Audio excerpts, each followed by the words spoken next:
Mes chers collègues, nous sommes réunis pour échanger sur l'extinction progressive des réseaux mobiles 2G, 3G, qui suscite de nombreux questionnements, voire des inquiétudes. Parmi les entreprises utilisatrices d'objets connectés à ces réseaux, qui doivent assurer la migration de millions d'équipements vers la 4G ou la 5G d'ici 2029, j'ai moi-même été interpellé par de nombreux acteurs et collègues parlementaires sur ce sujet. La tenue de cette table ronde était un engagement de notre commission dans la continuité de ses travaux sur l'aménagement numérique du territoire et le déploiement des réseaux mobiles. Afin de faire un tour d'horizon le plus complet possible de la question, nous avons convié ce matin des représentants des opérateurs de télécommunications, des entreprises utilisateurs des réseaux 2G et 3G, mais aussi de l'administration centrale, du régulateur des télécoms et des collectivités territoriales. Nous avons donc le plaisir d'accueillir Madame Lénac Katz, directrice de projet en charge des réseaux fixes et mobiles à la Direction générale des entreprises. Monsieur Franck Tarier, directeur mobile et innovation de l'Autorité de régulation des communications électroniques et des postes, l'ARCEP. Monsieur Romain Bonenfant, directeur général de la Fédération française des télécoms. Monsieur Alain Monteux, administrateur du conseil d'administration de la Fédération des services aux particuliers.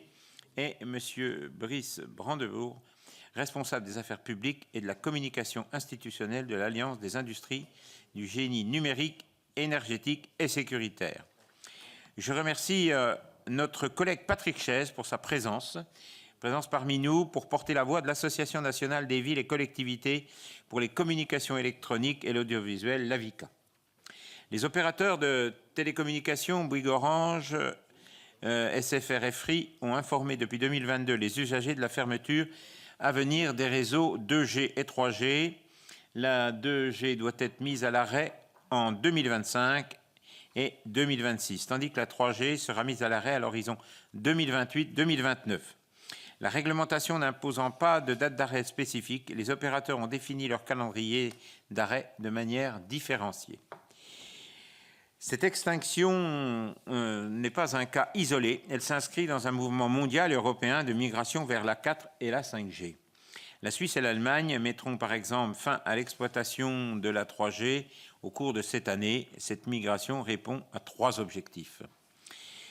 Renforcer la sécurité des communications, les réseaux 2G et 3G présentant des failles plus importantes en termes de cybermenaces. Améliorer l'efficacité énergétique des réseaux mobiles, dans la mesure où ces réseaux représentent entre 21 et 33% de la consommation électrique des réseaux mobiles selon l'ARCEP. Favoriser le développement de nouveaux usages permettant une expérience utilisateur plus fluide et rapide ou le développement de services innovants, à l'instar de la télémédecine ou des véhicules autonomes. Si le bien fondé de l'extinction des réseaux 2G et 3G ne fait pas débat, opérateurs et utilisateurs ne semblent pas sur la même fréquence. Pour rester dans le thème des télécommunications, s'agissant des modalités opérationnelles de mise en œuvre de ce chantier, les entreprises utilisatrices de ces réseaux, dont nous accueillons 2 représentants aujourd'hui, craignent que des millions d'équipements se retrouvent à risque dès 2026 du fait d'un calendrier d'extinction qu'ils jugent trop rapide. Ces craintes concernent notamment les ascenseurs et les équipements dédiés aux services à la personne, comme les bracelets de téléassistance utilisés par les personnes en perte d'autonomie qui vivent seules.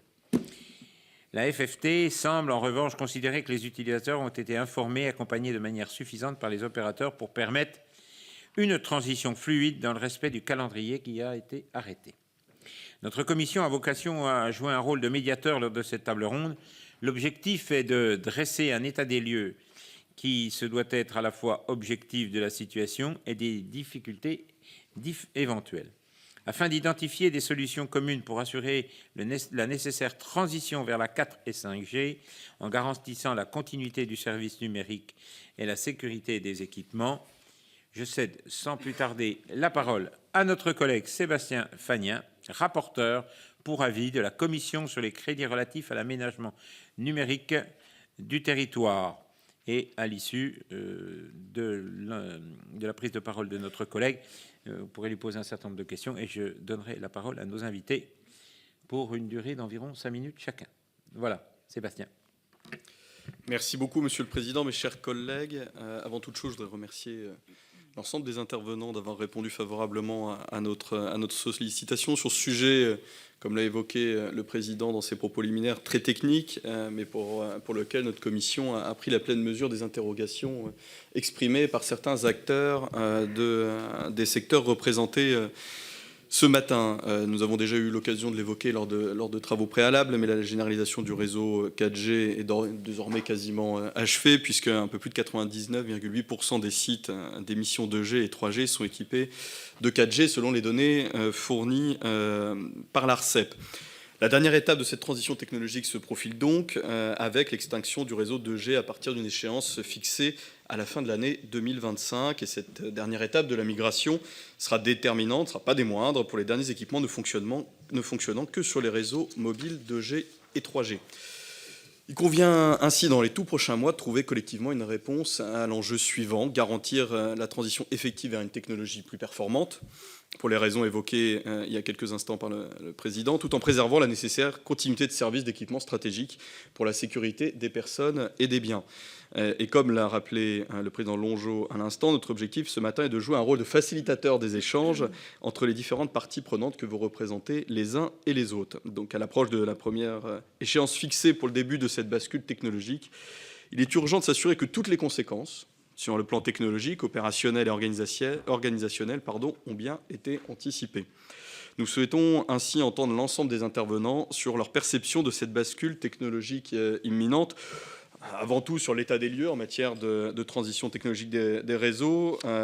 Comment le dressez-vous pour chacune des organisations que vous représentez et quel rôle entendez-vous jouer dans cet écosystème des acteurs de cette transition technologique et quel rôle pourrait jouer l'administration, le Parlement et le régulateur pour fluidifier cette transition? C'est l'un des objets principaux de notre table ronde ce matin. En second lieu, en ce qui concerne l'échéance fixée d'ici la fin de l'année, identifiez-vous des inquiétudes particulières liées à l'imminence de l'extinction des réseaux 2G et 3G? Et si oui, sur quoi portent-elles précisément? Disposez-vous de données chiffrées afin d'objectiver les difficultés potentiellement identifiées? En particulier, identifiez-vous un risque de créer des trous dans la couverture mobile qui entraînerait des ruptures dans la continuité de certains services ayant aujourd'hui encore recours au réseau 2G, 3G? Et quelles seraient pour votre organisme en particulier les implications de cette bascule d'un point de vue technologique, financier, mais aussi opérationnel et organisationnel? Et quelles seront en outre les conséquences potentielles que vous identifiez sur vos principaux interlocuteurs et partenaires? Et une question un petit peu plus franche et directe, mais qui révèle tout l'intérêt qu'il y a à avoir un échange aujourd'hui en toute transparence. Est-ce que le calendrier initialement fixé vous semble-t-il pertinent en l'état? Et sinon, quelles seraient vos propositions pour assurer son respect ou l'adapter de manière à garantir l'effectivité de la transition? Car c'est bien l'ambition principale et l'objectif que nous devons d'atteindre. Et en dernier lieu, sur le plan des perspectives, à court terme, avez-vous des propositions à formuler afin de garantir le caractère opérationnel et viable de cette transition? Et si nous prenons un peu de recul, quel est votre point de vue à plus long terme sur le mode opératoire général des arrêts de fréquence et des enseignements sont-ils, selon vous, à tirer de ce cas d'espèce sur la manière d'aborder les prochaines échéances? Et donc, je vous remercie encore d'avoir accepté notre proposition d'échange ce matin. Notre commission est en effet très attachée aux enjeux de cohésion numérique et territoriale. Nous souhaitons vivement qu'une réponse collective puisse être apportée sur ce sujet, comme nous avons pu le faire récemment, Monsieur le Président, mes chers collègues, lors d'une table ronde sur le déploiement de la fibre optique dans notre pays. Je vous remercie. Merci, chers collègues, pour le travail effectué. Avant de donner la parole à nos invités pour qu'ils répondent à notre rapporteur, je vais donner la parole à Patrick Chaize. Oui, merci, Monsieur le Président. Effectivement, j'ai une position un peu hybride ici ce matin. donc j'accepte bien volontiers de prendre la parole à l'instant. Tout d'abord, pour vous remercier de l'organisation de cette table ronde qui, effectivement, est sur un sujet d'actualité qui nous fait que nous sommes sollicités les uns et les autres de façon assez fréquente. Alors, je vais être assez rapide parce que beaucoup de questions ont été posées déjà par Stéphane. Je voudrais, moi, juste évoquer quelques questions complémentaires à nos invités. Tout d'abord, au niveau de l'ARCEP, pour que l'ARCEP puisse nous éclairer sur les conditions d'attribution des licences. et notamment ses pouvoirs également en matière donc d'extinction d'une technologie. Je voudrais aussi savoir qui suit de manière objective et transparente la migration des équipements machine-to-machine des technologies 2G et 3G. En effet, entre les différents discours, on s'y perd un petit peu. Je voudrais aussi, donc là je m'adresse plutôt aux opérateurs, savoir quelle était la communication des opérateurs auprès du grand public et auprès des utilisateurs de ces technologies, auprès des clients en matière plus spécifique, et depuis quand les opérateurs ont cessé de vendre des cartes SIM 2G, 3G. Dit autrement, est-ce qu'il y a eu une fermeture commerciale avant d'avoir une fermeture technique telle qu'on le connaît sur notamment le réseau cuivre. Une autre question sur en fait la couverture. On peut, dans une utilisation normale, se rendre compte que quelquefois, nos communications transitent par les réseaux 2G et 3G, suivant où nous nous trouvons, y compris en Île-de-France d'ailleurs. Donc la question c'est, est-ce qu'il y a eu une étude? Est-ce qu'on peut nous garantir aujourd'hui que l'arrêt de la 2G, 3G ne créera pas de nouveaux trous de couverture pour les utilisations je veux dire, normales? Une autre question très pratico-pratique, c'est de savoir s'il existe des transcodeurs 2G, 4G ou 3G, 4G. Est-ce qu'il y a eu donc des recherches en la matière et est-ce que donc les industriels se sont intéressés à la question? Et enfin, une dernière question qui est peut-être plus d'un intérêt législatif, c'est comment peut-on faire pour qu'un tel problème ne se reproduise pas lors d'arrêt des futures technologies? Comment pouvons-nous modifier la loi pour que ces conditions d'attribution de fréquence intègrent cet arrêt de diffusion? Voilà, Monsieur le Président, mes questions que j'espère sont assez précises et claires. Merci, c'est effectivement très clair. Je donne la parole, on commence par vous, on va suivre dans l'ordre. Allez-y. Merci Monsieur le Président, Mesdames les sénatrices, Messieurs les sénateurs. Donc merci de nous inviter à cette table ronde sur un sujet qui est important. Donc Romain Bonenfant, je suis directeur général de la Fédération française des télécoms, donc qui représente les opérateurs sur ce sujet. Et donc parmi nos membres, SFR, Orange et Bouygues Télécom qui portent cette migration. Donc c'est un sujet important pour les opérateurs parce que finalement c'est un peu le marqueur de notre époque que de fermer des réseaux. Pendant des années, on a empilé des nouvelles technologies sur les anciennes technologies. C'est le cas dans le fixe, on a déployé la fibre, et puis maintenant on est en train de commencer la fermeture du réseau de cuivre historique, et c'est également le cas dans le mobile, on va fermer effectivement les réseaux 2G à partir de début 2026 de manière ciblée pour Orange dans quelques départements, et puis fin 2026 pour le reste des opérateurs, et puis ensuite les réseaux 3G entre fin 2028 et fin 2029. Et nous considérons que ça fait partie du métier des opérateurs, autant que de bien déployer des réseaux et de bien les exploiter, que de bien fermer ces réseaux et donc d'aller au contact des utilisateurs pour réaliser cette migration, et c'est ce que nous sommes en train de faire.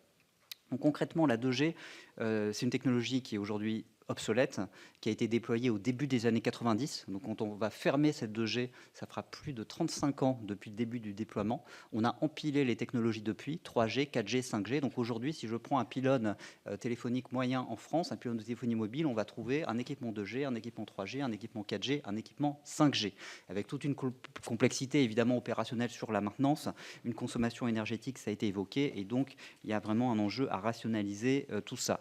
Il y a trois raisons principales pour fermer, vous les avez évoquées très clairement, Monsieur le Président, en introduction, donc je vais aller très vite. C'est d'abord la question de la sécurité. Très clairement, les réseaux 2G en particulier ont été conçus à une époque où on n'avait pas du tout les problématiques de cybersécurité qu'on peut avoir aujourd'hui. Et très clairement, aujourd'hui, un réseau 2G, c'est très facilement piratable. On peut noter par exemple que Google recommande sur tous les terminaux Android de désactiver la 2G, considérant qu'il s'agit d'une faille de sécurité majeure.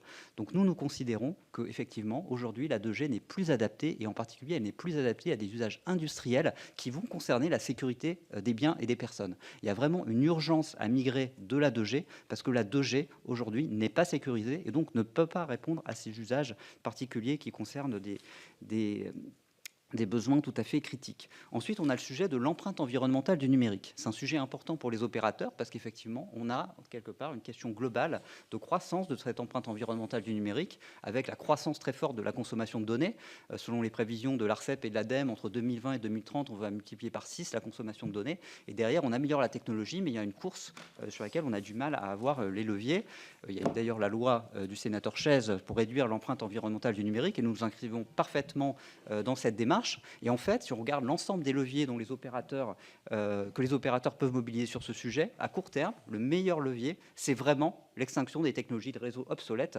Vous l'avez dit, Monsieur le Président, ça avait été estimé dans un rapport du comité d'experts mobiles de l'ARCEP, les réseaux 2G et 3G qui sont en fait très peu utilisés aujourd'hui, qui véhiculent très peu de données, représentent 21 à 33% de la consommation énergétique des réseaux mobiles en France. Donc c'est vraiment quelque chose qui est très efficace pour réduire l'empreinte environnementale du secteur. Et puis troisième objectif, qui concerne aussi directement cette commission, et je répondrai à la question du sénateur Chaise, c'est l'aménagement du territoire. Parce qu'on va réutiliser les fréquences qui sont aujourd'hui immobilisées pour la 2G puis par la 3G avec les meilleures technologies de réseau, la 4G et la 5G. Donc on va avoir une couverture au moins aussi performante que celle qu'on a aujourd'hui avec la 2G, mais en plus, on va apporter un meilleur service aux utilisateurs avec les fonctionnalités qui permettent d'avoir toute la palette des usages modernes. D'ailleurs, on peut constater que pendant la période des Jeux Olympiques, un certain nombre d'opérateurs ont basculé automatiquement leurs utilisateurs qui le pouvaient vers la 5G pour tenir la charge.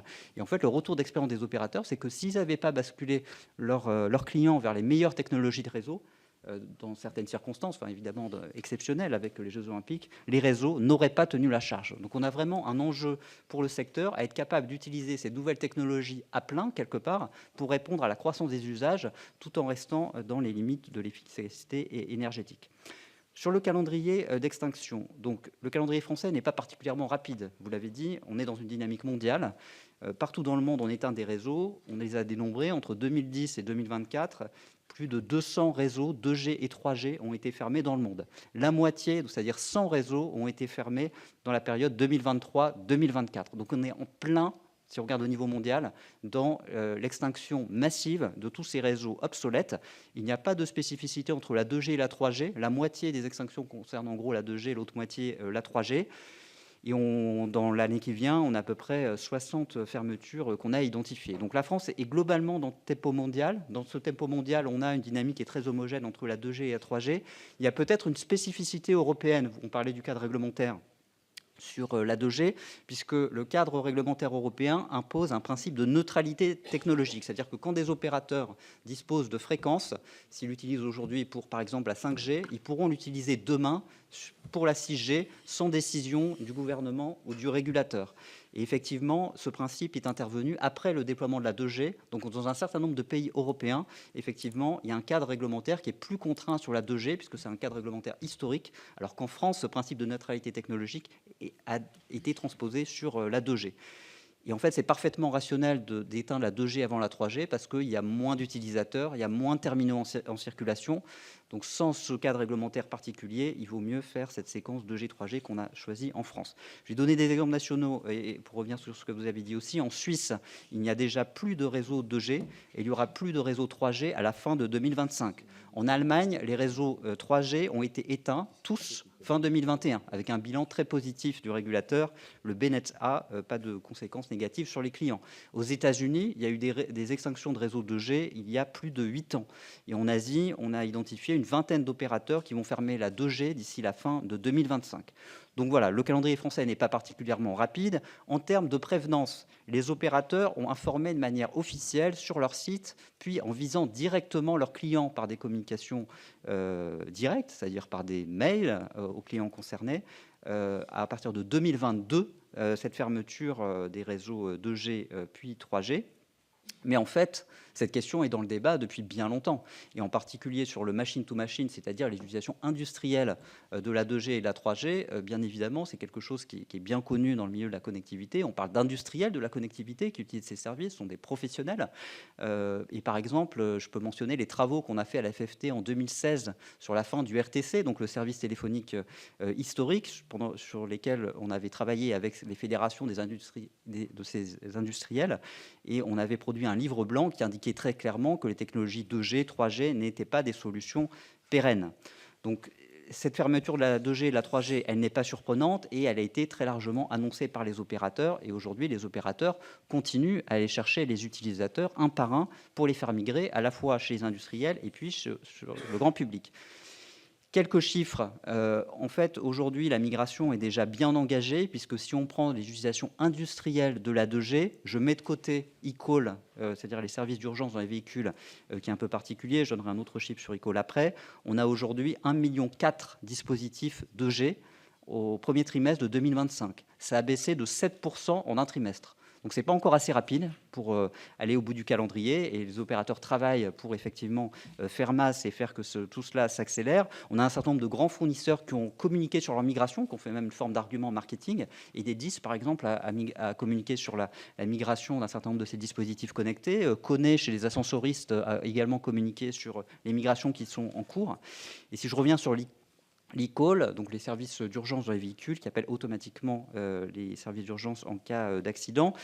La 2G est la technologie historique, mais l'utilisation en est aujourd'hui marginale. En 2024, on avait moins de 3% des communications émises en eCall qui étaient sur la 2G, et ce chiffre est en baisse. Donc, dans le tempo annoncé par les opérateurs, on aura un trafic eCall 2G tout à fait négligeable. Je vais terminer très rapidement sur la question des responsabilités.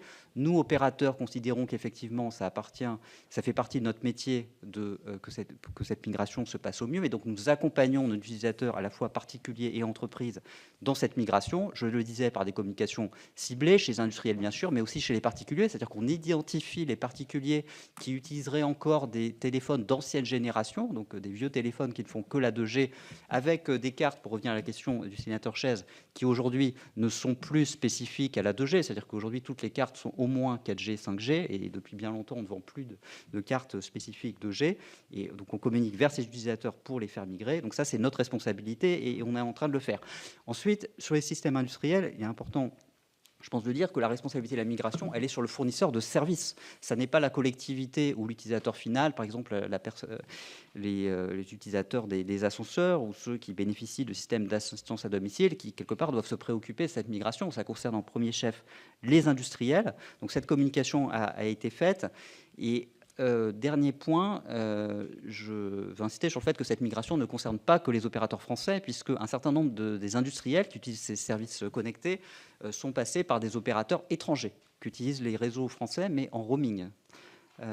Ces opérateurs étrangers ont été prévenus dans la même temporalité que les utilisateurs industriels et donc ont tous les moyens pour accompagner leurs utilisateurs dans cette migration. Mais cette migration, bien sûr, est de leur responsabilité. C'est-à-dire que c'est celui qui vend aux fournisseurs d'équipements industriels qui doit gérer son utilisateur et le faire migrer vers les nouvelles technologies. Mais toutes les informations ont été communiquées dans la même temporalité. Voici pour les éléments généraux, mais on pourrait revenir dans les questions. Merci. Je vous donne la parole. Avec plaisir. Merci, Monsieur le Président. Merci, Monsieur le Président. Mesdames et Messieurs les sénateurs, membres de la Commission, merci de me donner l'opportunité de m'exprimer devant vous en tant qu'administrateur de la FES, donc la première fédération des services à la personne, et en tant que vice-président de l'AFRATA, qui est l'Association française de téléassistance. Et je voulais vous parler justement de téléassistance.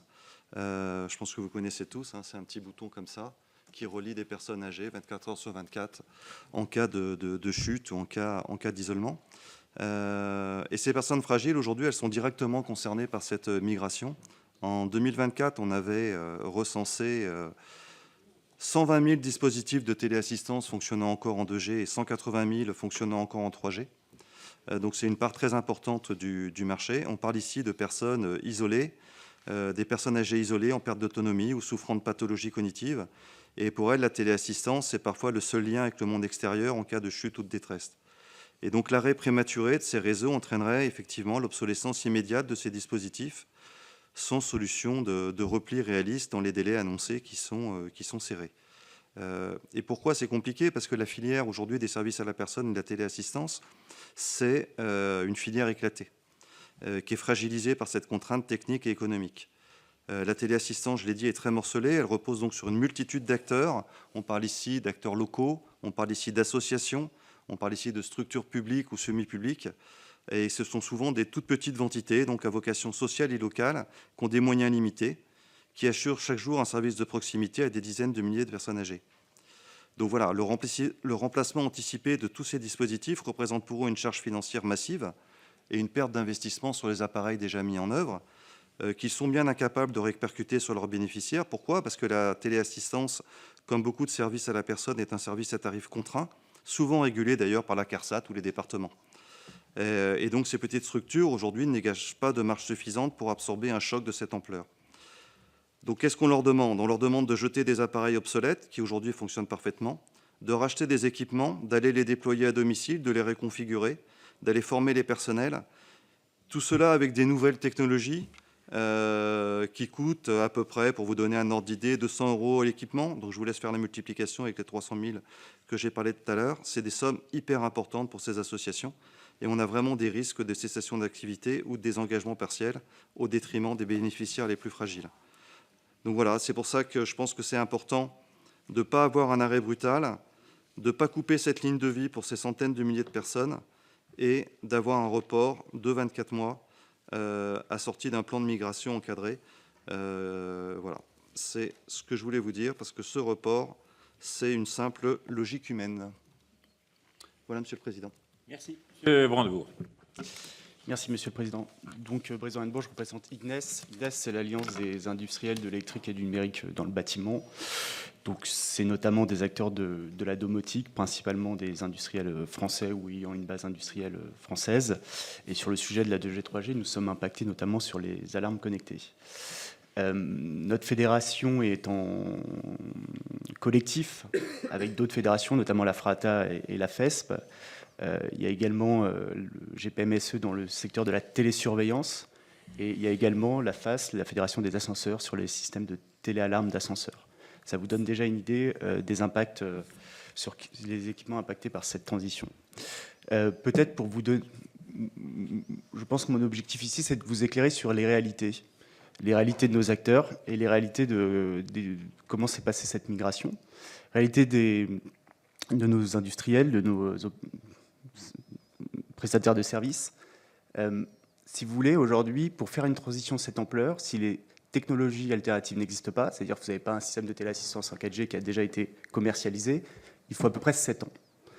La réalité, c'est que la réalité industrielle, c'est 3 ans pour développer un produit alternatif.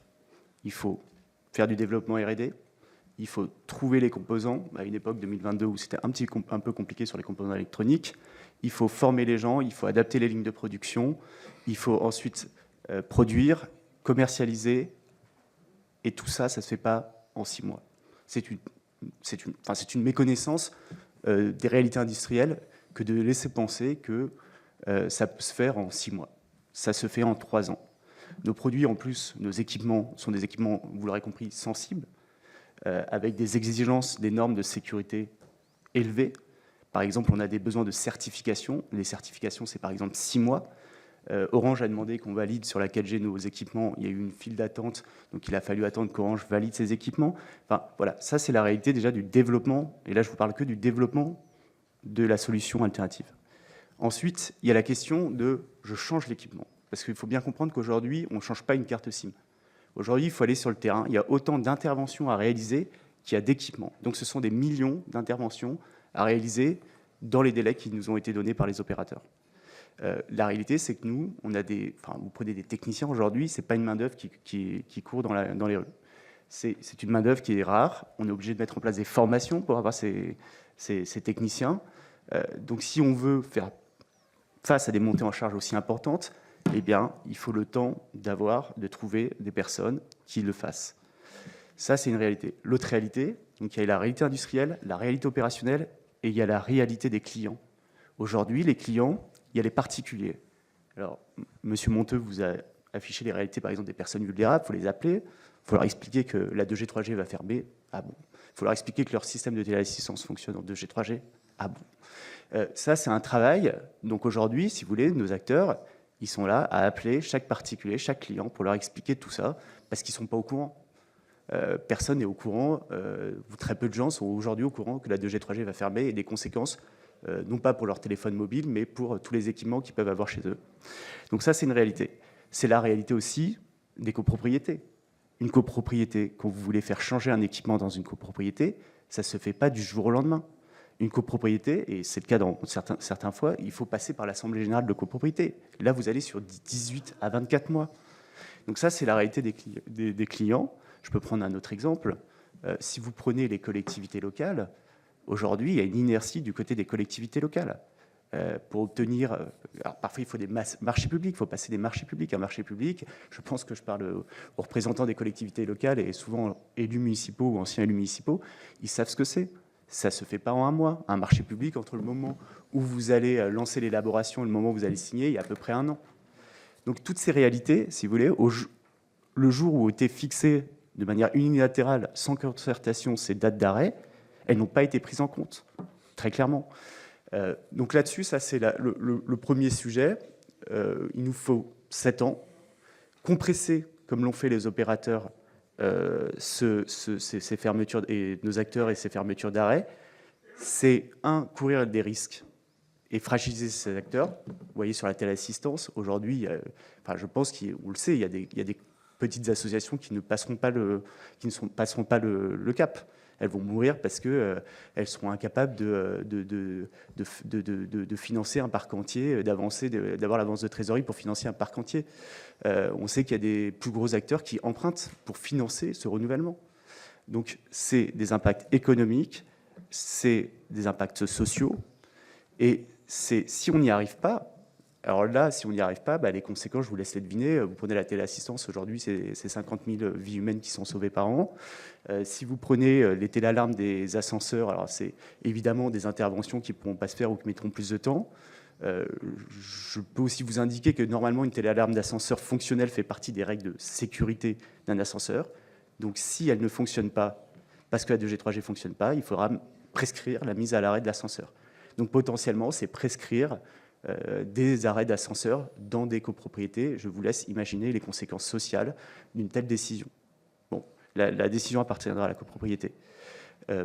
Si vous prenez les alarmes connectées, aujourd'hui, c'est 20 000 cambriolages qui sont soit évités, soit qui sont identifiés grâce à un système d'alarme ou de télésurveillance.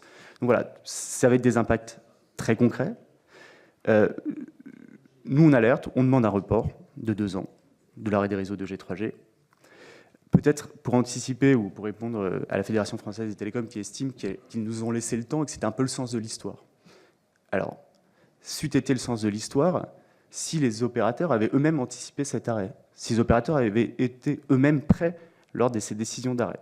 Et ça, il faut revenir un peu en arrière, et on l'a évoqué, la fermeture du RTC ou du cuivre. À ce moment-là, il y avait toute une partie de nos équipements fonctionnaient sur ces réseaux. Il s'est posé la question de l'alternative. On nous a dit, qu'est-ce qu'il y avait? La fibre, elle n'était pas prête. La 4G, elle n'était pas prête. Il restait la 2G, 3G. Et à ce moment-là, les opérateurs, et là c'est un point très important, les opérateurs ont dit, la 2G fermera après la 3G, et ils nous ont donné à peu près comme horizon 2030. Ces éléments ont été relayés par la puissance publique, devant cette commission même. Donc, si vous voulez, à partir de là, nos acteurs, ils ont fait en fonction des signaux qu'on leur envoyait. On leur dit 2G 2030, il y a des parcs entiers de dispositifs en 2G qui se sont créés à cause de l'arrêt du RTC et des signaux qui ont été envoyés à ce moment-là. Donc, quand on nous dit que c'est depuis 1992, je peux vous dire qu'il y a des équipements qui sont tout à fait fonctionnels, qui ont 10, 15, 25 ans de vie devant eux et qui vont être arrêtés parce qu'on n'a pas respecté les signaux qui avaient été envoyés. Ça, c'est une première chose. Une deuxième chose sur vous auriez pu anticiper. Comme je vous l'ai dit, en effet, les solutions alternatives, dans tous nos domaines, elles étaient à peu près pas disponibles au moment de l'annonce des arrêts. Pourquoi? Parce que nous, on a une spécificité, téléassistance, télésurveillance, alarme d'ascenseur, c'est qu'on véhicule la voix. C'est comme un téléphone, vous appuyez sur le bouton de téléassistance, il y a quelqu'un qui va vous répondre et vous allez pouvoir lui parler. Et ça, sur la 4G, ça n'allait pas de soi. Nos acteurs, nos industriels, qui ont voulu anticiper la question, alors je peux vous même donner les dates, c'est 2019, ils sont allés vers les opérateurs, ils sont allés vers Orange. Orange leur a dit, alors là, désolé, je vais rentrer un peu dans une technique, il y a une technologie qui est formidable, elle a été créée pour les objets connectés, elle est incroyable, elle vous offrira de l'autonomie, elle est environnementale, de la pénétration, elle répond à tous vos cas d'usage, et en plus, elle transportera la voix, elle est parfaite pour la téléassistance. C'est ce qu'on appelait le LTEM. Bon. Ça, c'est en 2019. 2022, mars 2022, les opérateurs, enfin Orange, pardon, annoncent annonce l'arrêt des réseaux. Juillet 2022, Orange revient vers ces mêmes industriels, leur dit en fait le LTE-M ne supportera pas la voix. Entre-temps, qu'est-ce qu'ils avaient fait? Ils avaient fait, nos industriels? Ils avaient investi dans la R&D, développé des produits, des dizaines de milliers d'unités qui avaient parfois été commercialisées et installées et qui étaient obsolètes à la sortie de l'usine, neuf. Parce qu'il y a eu ce changement de pied sur la technologie. Il n'y a pas qu'Orange, il y a Bouygues aussi qui vendait cette technologie comme la solution parfaite pour la voix. Donc on s'est retrouvé à devoir en catastrophe en 2022, après cette annonce, devoir relancer des développements de produits pour avoir une solution alternative en 4G. Donc de nous dire, vous n'avez pas anticipé, c'est le sens de l'histoire, j'ai presque envie de dire, on ne pouvait pas, ou quand on l'a fait, on s'est pris un mur. Donc ça pose quand même des questions. Alors tout ça, ça nous a coûté évidemment très cher, puisque ce sont des développements qui sont à perte, totalement à perte. Et en plus, ça nous a fait perdre du temps. Et aujourd'hui, on se retrouve compressé par un calendrier qui est juste intenable. Intenable. Et là, je parlais de cet aspect de la voix, mais je peux vous donner sur les téléalarmes d'ascenseur. Et là, désolé, je rentrerai encore. Il y a des signaux qui transitent, ça permet d'identifier notamment la cage d'ascenseur. C'est très important parce que quand vous appuyez, parfois les gens ne sont pas capables de dire où ils se trouvent. Bon, bah là, le centre de surveillance va savoir quel est l'ascenseur qui a un problème. Et ils permettent aussi de tester le bon fonctionnement des téléalarmes d'ascenseur. Eh bien, ces signaux se posaient la question de est-ce qu'ils seront supportés sur la 4G. En mai 2024, et ça c'était une problématique connue des opérateurs depuis longtemps, en mai 2024, un seul opérateur a été capable de nous répondre définitivement sur cette question en nous disant non, on ne sera pas en capacité de le supporter. Les deux autres, il fallait renvoyer vers des tests et des expérimentations à mener. À un an, un peu plus d'un an de l'arrêt, ils étaient incapables de nous dire sur une problématique qui leur était connue parce qu'elle s'était posée au moment du RTC, si oui ou non la 4G allait pouvoir supporter ça. Donc, qu'est-ce qui s'est passé? Eh bien, les ascensoristes ont dû faire des développements beaucoup plus longs et coûteux parce qu'il fallait changer complètement le paradigme. Donc voilà, ça, c'est les réalités de nos secteurs. Madame Katz. Merci, Monsieur le Président, Mesdames et Messieurs les sénateurs. Donc, je représente l'administration centrale. Je suis Lénaï Katz de la Direction générale des entreprises en charge des politiques publiques d'aménagement numérique du territoire que vous connaissez tous très bien ici. Alors, ce sujet de l'extinction 2G et 3G est évidemment un sujet d'attention pour l'État et donc pour l'administration que je représente. Nous dialoguons avec les opérateurs et les grands utilisateurs et les fédérations professionnelles ici présentes depuis plusieurs années avec des multilatérales que nous avons co-organisées avec l'ARCEP. Monsieur le Président, vous l'avez dit, l'extinction dans son principe fait sens et l'État soutient pour l'ensemble des raisons qui ont été évoquées ici. C'est le sens de l'histoire d'évoluer vers les nouvelles technologies. C'est un enjeu environnemental et c'est aussi un enjeu de sécurité. Je tiens aussi à préciser que nous avons la chance en France d'avoir, ou la chance ou le talent d'avoir fait le New Deal mobile que vous connaissez tous, ce programme grâce auquel donc, on a une couverture 4G très importante en France, généralisée, qui n'est pas du tout le cas dans les autres pays européens. Donc nous avons aujourd'hui, tout à fait, la situation qui s'y prête à une fermeture des réseaux. Et je tiens aussi à préciser que les nouveaux sites, donc je crois qu'on est à plus de 3000 sites qui ont été déployés en zone rurale dans le cadre du dispositif de couverture ciblée du New Deal, ne sont équipés que de la 3G et de la 4G, et non pas la 2G. Donc si on fermait en premier la 3G en France, on éteignerait potentiellement la couverture voix pour certaines personnes dans ces territoires. Donc c'est effectivement important en France et cohérent pour les opérateurs d'avoir fait le choix d'éteindre la 2G en premier et de laisser encore quelques années la 3G, le temps que les terminaux évoluent. On l'a dit aussi, c'est une décision des opérateurs, ce n'est pas une décision de l'État. Mais pour autant, on accompagne les transitions qui sont nécessaires. Cela a été dit, ce sont aux utilisateurs, ce sont aux fournisseurs de services qui ont la responsabilité de procéder aux migrations. Le représentant de l'IGNES l'a dit, il y a un enjeu pédagogique à destination des usagers qui ne comprennent pas forcément le sens de ces migrations. On a eu la même problématique sur la fermeture du cuivre. Et donc, tout comme ce qu'on a fait sur la fermeture du cuivre, on a procédé du coup à des éléments de communication neutres côté État pour accompagner du coup la migration des usagers. Donc, il y a une page internet sur le site de la DGE avec un ensemble d'informations et de fiches pratiques à destination du grand public, mais aussi des professionnels. Et une plaquette a été réalisée par l'État qui peut être utilisée par les fournisseurs de services vers leurs usagers pour faciliter les migrations, qui explique donc l'ensemble du contexte. Pour terminer, je voudrais préciser un point, puisqu'il y a une attente qui a été formulée par les fournisseurs de services d'un report de l'extinction 2G, qui est la première échéance à venir. Le cadre légal et réglementaire français ne permet pas à l'État d'imposer un report de l'extinction, enfin du calendrier d'extinction de ces réseaux, ou du moins sans dédommager les opérateurs. Donc on estime qu'il faudrait un dédommagement de l'ordre de plusieurs centaines de millions d'euros par an, par année de prolongation de ces réseaux. Ce coût, c'est à la fois le coût pour les opérateurs de maintenir les réseaux, les coûts de fonctionnement, mais c'est également la perte d'opportunités pour les opérateurs liée au maintien de ces fréquences sur ces vieilles technologies. La FFT l'a dit, ces fréquences sont nécessaires à l'amélioration de la qualité de service en 4G et en 5G. Voilà, donc c'est un coût important qui ne nous semble pas, qui mérite d'être regardé avant d'aller dans cette direction. Voilà, donc nous poursuivrons dans les prochains mois nos actions de communication. C'est effectivement important de les renforcer, notamment à destination des collectivités. On a entendu le message de la nécessité de les sensibiliser et de les informer encore davantage sur la migration qui est devant elle. Merci. Monsieur Tarier. Monsieur le Président, Mesdames et Messieurs les sénateurs, je suis Franck Tarier, responsable de la direction mobile et innovation à l'ARCEP, qui est l'autorité de régulation du secteur. Je vous remercie pour l'organisation de cette table ronde et je remercie également la CSNP pour son rapport qui apporte un éclairage précieux sur les enjeux de l'extinction de la 2G et 3G. Cette extinction s'inscrit dans un mouvement mondial et le secteur est pleinement engagé au niveau européen dans cette transition.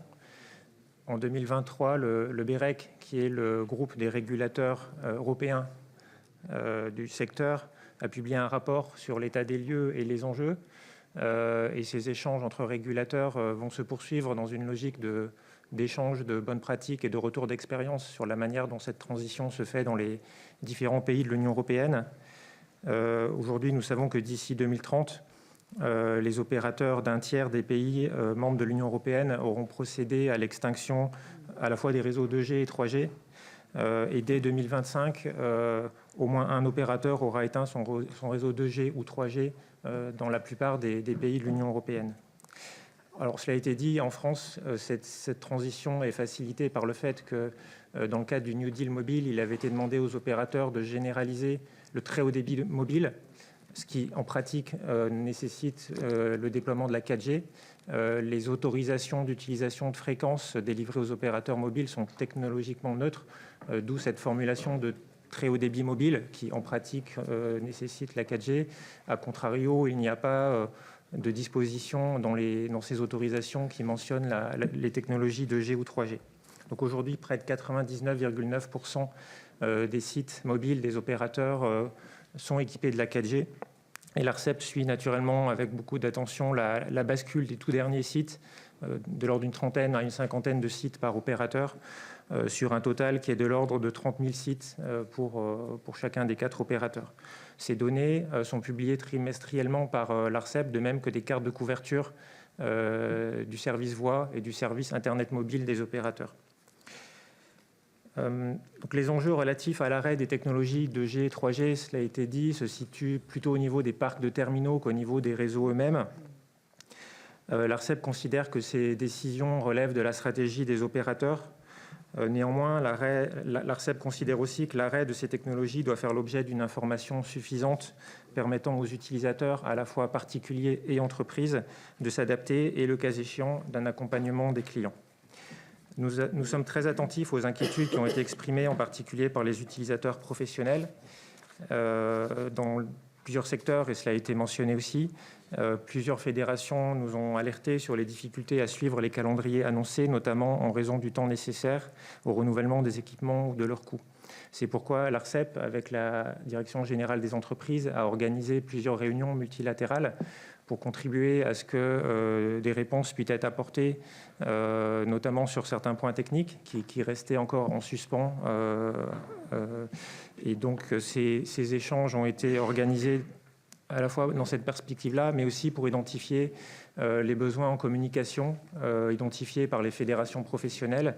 Et c'est notamment suite à ces échanges que nous avons, avec la DGE, publié des éléments de communication sur ces questions, et nous sommes bien entendu prêts à continuer dans cette voie.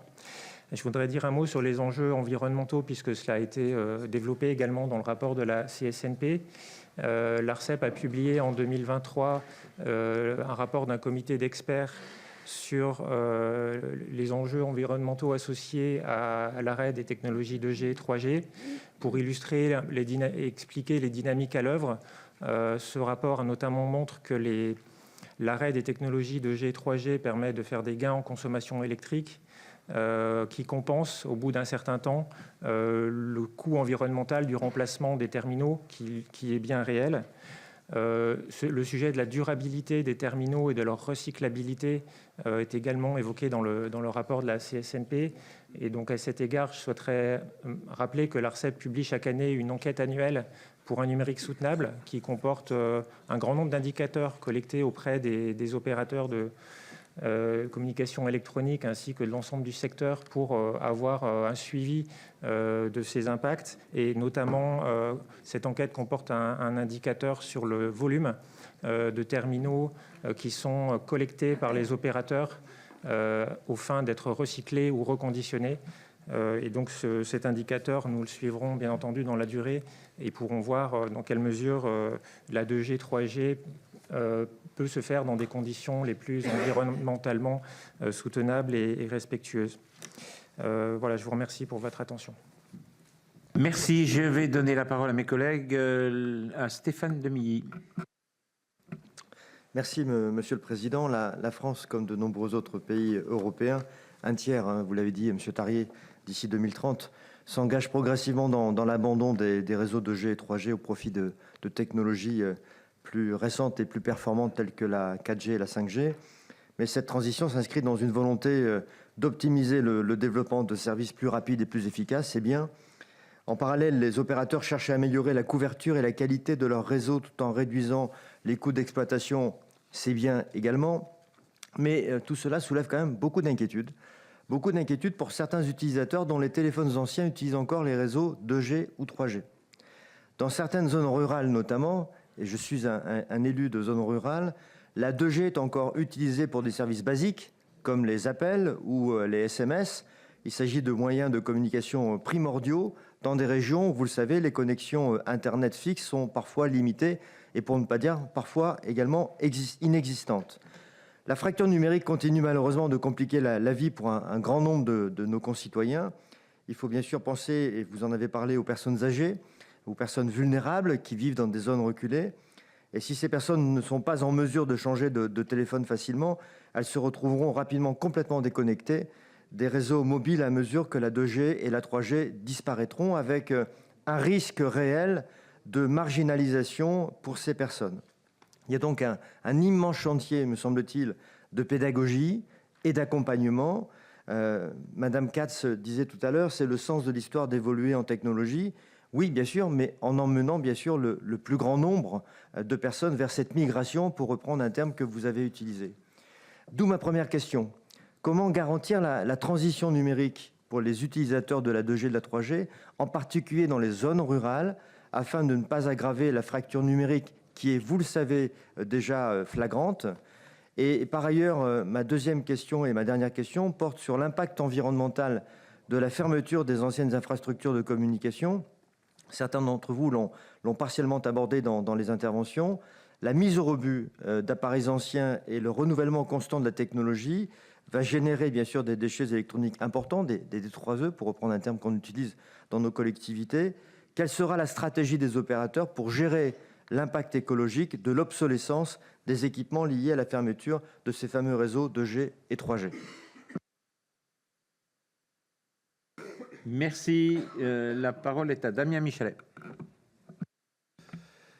Merci, Président. D'abord, vous remercier, Monsieur le Président, Monsieur le rapporteur, pour cette table ronde qui est bien à propos. Remercier également le directeur de l'ARCEP, Franck Tarier, pour vos mots à l'égard de la CSNP.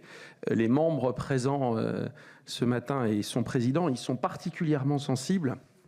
Alors, sur la fermeture des réseaux 2G et 3G, il me semble que le sujet n'est pas tant à débattre sur le fond que sur la forme. En ce sens que, pour des raisons environnementales, des sujets de cybersécurité, monsieur le directeur de la FFT, vous l'avez dit, et donc du coup des raisons de souveraineté, pour des raisons industrielles et donc des raisons compétitives, cette fermeture, elle est logique, elle est inscrite dans une temporalité industrielle qu'on comprend. Et puis, vous l'avez dit, Madame la directrice de la DGE, il y a eu le plan New Deal qui a aussi, avec sa dynamique, accompagné nos territoires. Derrière, il faut aussi de la place, que ce soit en fréquence, pour les technos 4G, 5G, pour les objets connectés de demain. Donc, on n'a pas trop de débat sur le sujet. En tout cas d'un point de vue industriel. Le débat est peut-être d'abord sur le plan de communication, puisqu'effectivement, vous l'avez dit, Monsieur Bonenfant, les opérateurs ont communiqué d'une certaine façon et pensent avoir fait leur job. Pour autant, à date, il y a quand même pas mal d'utilisateurs, qu'ils soient industriels ou particuliers, qui n'ont pas conscience de l'arrêt de ces technos et du coup de l'obsolescence de leurs équipements, soit de la puce, soit carrément de leurs équipements physiques. Moi, je fais toujours un peu écho à ce qu'on avait fait pour la TNT. On a fait pire avec la TNT. On a été dans un mode disruptif bien plus important et pour autant, ça posait aucun vrai problème parce que la communication était là. Et ce serait peut-être ma première question. Est-ce que l'on apprend de ce que l'on est en train de vivre pour s'assurer que demain, lorsqu'on arrêtera la 5G, la 6G, la 12G, on appréhendra les choses correctement? Ça me paraît essentiel d'avoir un retour d'expérience sur ce qui a marché et moins bien marché quant à la communication et l'information des utilisateurs, encore une fois, qu'ils soient industriels ou particuliers. Après, parce que l'on est au Sénat, et d'ailleurs la Commission supérieure du numérique et des postes avait rendu dans son rapport une recommandation sur ce sujet, c'est l'IFER. L'IFER, l'impôt forfaitaire sur les entreprises et réseaux, qui alimente une partie des revenus de nos collectivités locales. On le sait, nos collectivités locales sont quand même très touchées de toutes parts et on l'a demandé à plusieurs reprises à la CSNP et je pense que c'est bien à propos dans cette commission. Est-ce que le démantèlement du réseau 2G et 3G aura un impact ?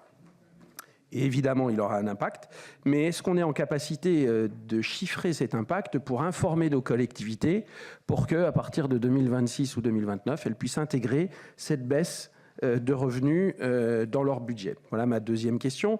Ensuite, et ça a été évoqué sur les sujets de mission de service public, mais on pourrait l'étendre aussi à certains services industriels. Au-delà de l'aspect financier que cela va impliquer pour nos collectivités territoriales, encore une fois, parfois de changer de matériel, et peut-être en faisant un focus sur le service de la distribution de l'eau et de l'assainissement. On estime le coût, alors c'est une estimation, à plusieurs centaines de millions d'euros. Il y a la SOR qui a rendu un rapport intéressant uniquement pour les collectivités qu'elle adresse. Elle estimait le coût à 65 millions d'euros sur le patrimoine de la SOR. Veolia, lui, indiquait que 98% des télétransmetteurs et datalogueurs, ce qui représente environ 30 000 équipements, n'étaient pas compatibles avec la 4G, 5G. C'est-à-dire qu'il ne suffit pas de changer la puce, mais il faut changer le matériel et in fine, c'est l'utilisateur qui va payer. Là aussi, est-ce qu'on a un retour d'expérience pour que lors du prochain arrêt de techno, on puisse dire voilà ce que ça va coûter. Mais surtout, là, mon sujet, Et ma question, et je rejoins ce qu'a dit mon collègue Patrick Chaize, l'éminence numérique du Parlement. Aujourd'hui, quand j'utilise mon téléphone, il m'arrive de ne pas avoir la 5G, de ne pas avoir la 4G et d'utiliser la 3G, voire, quand on est à Paris, la 2G. Et le vrai sujet, même si je comprends, et je suis même un militant de la fin de cette techno, est-ce que l'on ne met pas à risque certains territoires qui utilisent aujourd'hui la 2G ou la 3G pour des raisons historiques, mais est-ce qu'on ne met pas en risque, et je pense à nos collectivités, le service rendu et certains services essentiels par mauvaise couverture du territoire par la 4G et la 5G. Et ça, c'est une vraie question qui est pour moi essentielle dans ce plan. Sur le sujet environnemental, on en a parlé, pour moi ça a été relativement bien appréhendé. Pour autant, dans le déploiement des technos 4 et 5G et demain 6G, est-ce qu'on s'assure de la compatibilité des équipements de manière ascendante pour que l'on ne soit pas dans un schéma de démantèlement pour reconstruction? On sait que pour les collectivités locales, accueillir un pylône de téléphonie, c'est pas si simple. Et donc, qu'on s'assure que les pylônes d'aujourd'hui seront utilisables par les technos de demain. Et ma dernière question, je m'arrêterai là, mais vous l'avez compris, le sujet m'intéresse et peut-être même me passionne. Il me semble qu'il y a un sujet qui est vraiment essentiel et peut-être pas trop sur la table, ce sont les cartes SIM étrangères.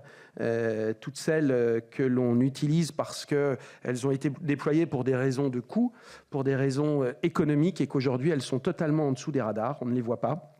On ne sait pas qui les utilise, et surtout ceux qui les utilisent ne savent pas qu'ils les utilisent. Ça touche tous les services qu'on a pu évoquer, que ce soit des services de sécurité, de transport, de la santé, de l'industrie, bref, tous les services. Là, il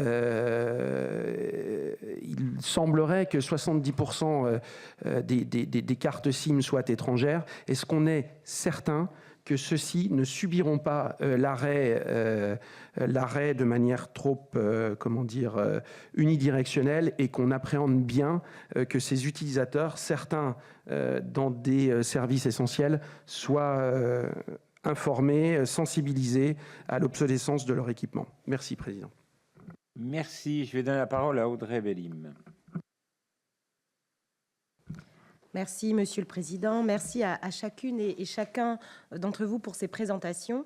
Depuis le 31 décembre 2024, l'île de la Réunion a connu la fin de la 2G. Et afin de contribuer à nos échanges ce matin, j'ai demandé aux acteurs locaux quels étaient finalement leurs retours d'expérience face à la fin de ce réseau. Et il faut avouer que leur retour était globalement positif sur le territoire, puisqu'il y avait eu une certaine préparation, et finalement la fin de la 2G s'est très bien passée dans notre île. Cependant, je souhaite tout de même attirer votre attention sur la situation des personnes qui se trouvaient sans portable compatible avec la 4G et la 5G. Ce sont notamment des personnes âgées, nous l'avons déjà dit, qui disposent de portables à clapet ou à touche et dont la technologie reposait auparavant sur la 2G. On a dû malheureusement anticiper cela et essayer d'éviter en tout cas qu'elles se retrouvent isolées.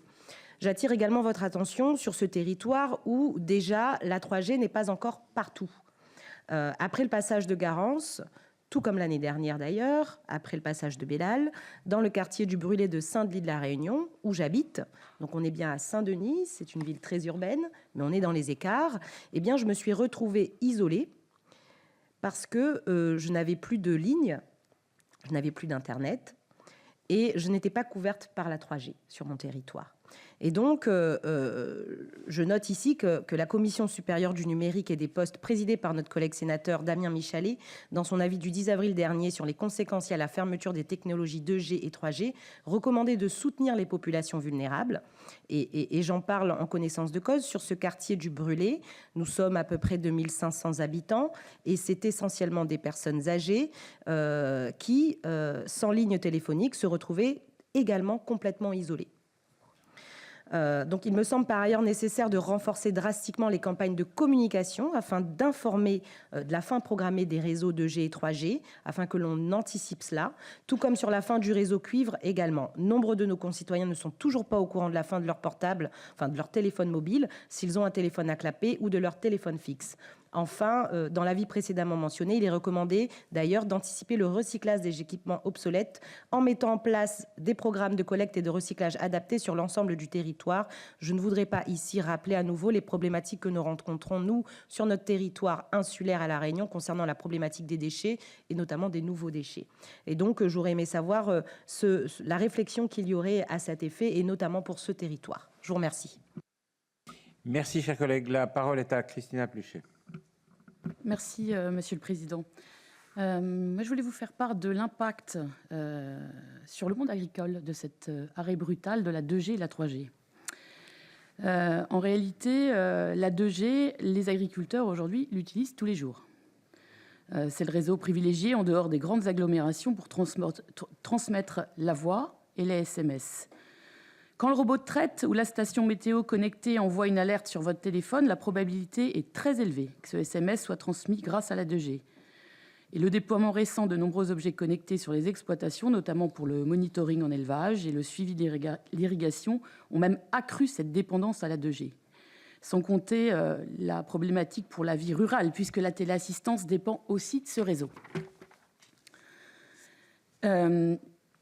En réalité, l'avantage de la 2G est qu'elle couvre quasi tout le territoire, contrairement au réseau récent. Même en adaptant le détecteur de vélage ou l'alarme anti-intrusion de la cuve GNR, ces outils ne pourront pas envoyer de SMS avec un réseau qui est inexistant sur les exploitations agricoles. Alors, de nombreux agriculteurs vont se retrouver encore une fois dans l'impasse. Et je pense qu'il est vraiment urgent de reporter donc cette suppression des réseaux 2G et 3G. Et je dirais même que le bon sens, c'est de commencer par couvrir l'ensemble de notre territoire français de réseaux avant d'envisager toute forme de fermeture. Merci. Merci. Je vais donner la parole à Cédric Chevalier. Oui, Monsieur le Président, tout d'abord, merci pour cette initiative, pour cette table ronde, parce qu'elle apporte un certain éclairage. Et je me dis toujours, en 2026, pauvre maire. Pauvre maire, parce que j'entends bien la notion de communication, mais en 2026, il y aura des élections municipales et avec elles, des renouvellements d'équipes ou parfois un prolongement. Mais qui ont peut-être eu accès à l'information que tout le monde considère comme optimale, mais qui vont bien évidemment face à l'extinction de la 2G et 3G, vont avoir des problématiques liées à leur commune. Mais généralement, pour bien connaître le sujet, notamment lorsque c'est la fin du cuivre, que c'est l'installation de la fibre, la première personne qu'on va voir lorsqu'on n'arrive pas à avoir les opérateurs, et on sait que malgré des belles plateformes efficaces, etc., on arrive à les joindre, et ben c'est le maire, et je vous parle en termes de commune rurale, c'est généralement le maire qu'on vient voir, c'est à limite parfois qui prend sa caisse à outils pour aller réparer la problématique. Donc je le dis d'autant plus en souriant, mais c'est vrai qu'aujourd'hui, ce sont les collectivités et les maires dans le milieu rural qui sont en première ligne. Donc d'où ma première question, c'est que j'entends bien qu'il y a un effort de fait en matière de communication. Alors avant 2026, mais j'espère aussi après. Et au-delà de la communication, le flyer ou le simple site internet, c'est qu'il va y avoir une nécessité à ce qu'il y ait un véritable accompagnement opérationnel des élus locaux. Et pas uniquement renvoyer sur un site internet, un mail ou un numéro de téléphone où ça tombe dans le vide. Ça, c'est le premier point. La première question, c'est aurez-vous, des moyens seront-ils mis en place pour l'accompagnement au niveau du milieu rural des élus locaux? Le deuxième élément, c'est pouvez-vous assurer, j'ai bien entendu la nécessité avec le 4G, la 5G, et je rejoins tout ce qui a été dit par mes collègues précédemment avec leurs inquiétudes et leurs questions.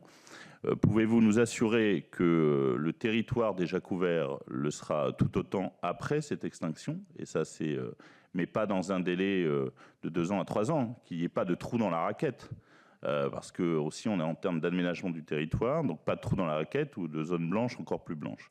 Donc ça, c'est ma deuxième question. Et la question subsidiaire, pour que je comprenne bien, mais peut-être que j'interprète mal, par rapport à Madame la directrice qui nous disait le coût si nous devions prolonger les années de 2G et 3G. Alors, si je résume, mais peut-être que je comprends mal et je préférais que ça soit clair. Ce sont les opérateurs qui ont pris une décision Et si on prolonge, c'est l'État qui paye. Voilà, c'était ma question subsidiaire. Je vous remercie. C'est tout à fait ça. La parole est à Hervé Gillet. Oui, merci, Monsieur le Président. Effectivement, cette table ronde est particulièrement utile. J'aurais une question qui s'adresse à l'ensemble vraiment des interlocuteurs, puisque pour ma part, je suis un peu surpris de voir où nous en sommes, des questions qui se posent et des interrogations qui restent en suspens aujourd'hui. Ma première question, c'est est-ce qu'il y a eu une démarche pour mettre en place un protocole d'accord ? Il eût été utile que l'ensemble des parties prenantes, avec les opérateurs, puissent ouvrir un dialogue, une négociation, pour aboutir à un protocole d'accord qui permettrait de fixer à ce moment-là des engagements réciproques, des échéanciers, et donc d'avoir une vraie visibilité et une clarification sur ce sujet-là. Ce n'est pas un petit sujet, et donc moi je tiens à le souligner. S'il n'y a pas eu cette démarche d'enclencher un protocole d'accord, sincèrement, c'est une profonde erreur, parce qu'il faut embarquer l'ensemble des parties prenantes quand on est sur des sujets de cette importance. Et je m'adresse plus particulièrement à l'ARCEP et à l'État sur ces sujets-là. Je voudrais avoir des réponses, parce que pour moi, c'est une faille. Sincèrement, c'est une faille.